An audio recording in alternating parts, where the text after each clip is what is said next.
Allah'ım sallallahu.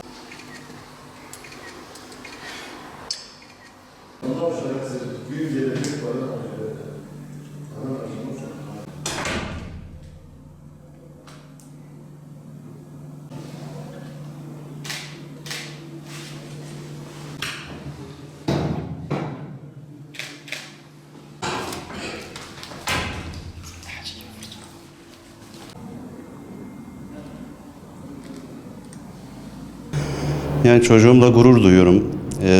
Bu başarı hikayesinin arkasında gerçekten disiplinli bir çalışma, kitap okuma, özellikle kitap okumanın çok faydasını gördük.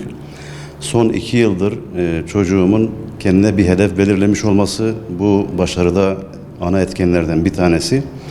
Bütün bunların bileşkesi ve hakikaten annesinin de özverili ilgisi çocuğumuzun bu başarısını elde etmesine vesile oldu.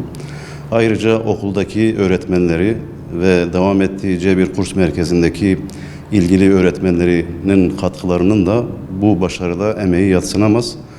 Emeği geçen bütün paydaşlara teşekkür ediyorum. Yani velilerimize çağrımız gerçekten çocuklarına güvenmeleri, onları desteklemeleri, onları aşırı bir şekilde sıkmamaları.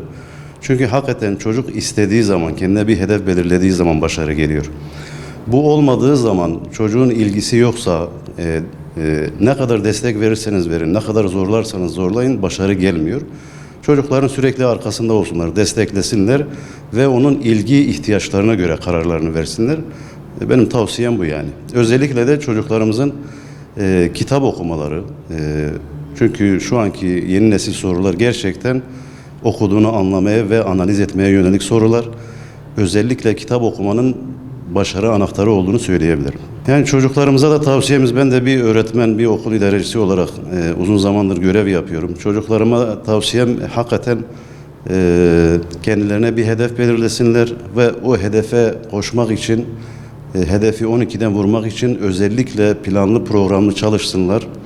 Hedeflerine illaki ulaşacaklardır. Başarı tesadüf değildir. Ben bu lafı sürekli kullanıyorum.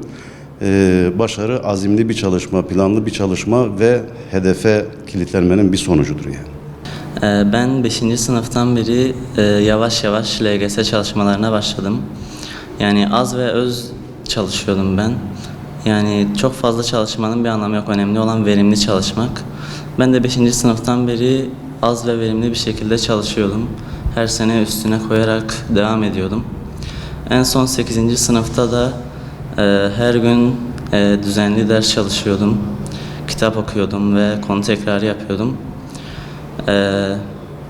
Burada öğrencilere tavsiyem bol bol kitap okumaları ve paragraf çözmeleri ve öğretmenleri derste çok iyi dinlemeleri.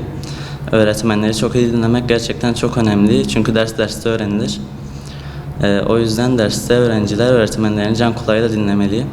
Daha sonra eve gittiklerinde de konu tekrarı yapmaları lazım. Her gün disiplinli bir şekilde çalışarak bu başarıyı elde edebilir herkes. Önemli olan disiplinlerini korumaları. Bu şekilde ben de her gün çalıştım, çabaladım ve çok şükür karşılığını da aldım. Başta annem, babam, ailem bana çok yardımcı oldular, çok desteklediler beni. Öğretmenlerim de o şekilde, okuldaki, dershanedeki, onlar da bana çok yardımcı oldular. O yüzden onlara, herkese çok teşekkür ediyorum. Soru sorduğumda bana çok yardımcı oluyorlardı. Onlara da o yüzden çok teşekkür ediyorum, beni destekleyen herkese. Sosyal medya ders konu anlatımı dinlemek için bazen kullanıyordum. Bazen de yine arada bir eğlenmek için bakıyordum ama çok fazla değil. Yani gerçekten çalışmak lazım ama bazıları da çok abartıyor. Yani önemli olan öz bir şekilde, verimli bir şekilde çalışmak. Yani çok fazla çalışmanın bir anlamı yok. Az da çalışsalar, disiplinli bir şekilde çalışsalar zaten başarı kaçınılmaz yani. Önümüzdeki süreçte Kavataş Erkek Lisesi'ni 1. tercihim olarak yazmayı düşünüyorum. İnşallah orada da güzel bir lise hayatı geçirmeyi düşünüyorum. Gelecekteki hedefim önemli bir beyin cerrahı olmak, önemli üniversitelerde okumak ve ülkeme, vatanıma, milletime hayırlı bir evlat olmak.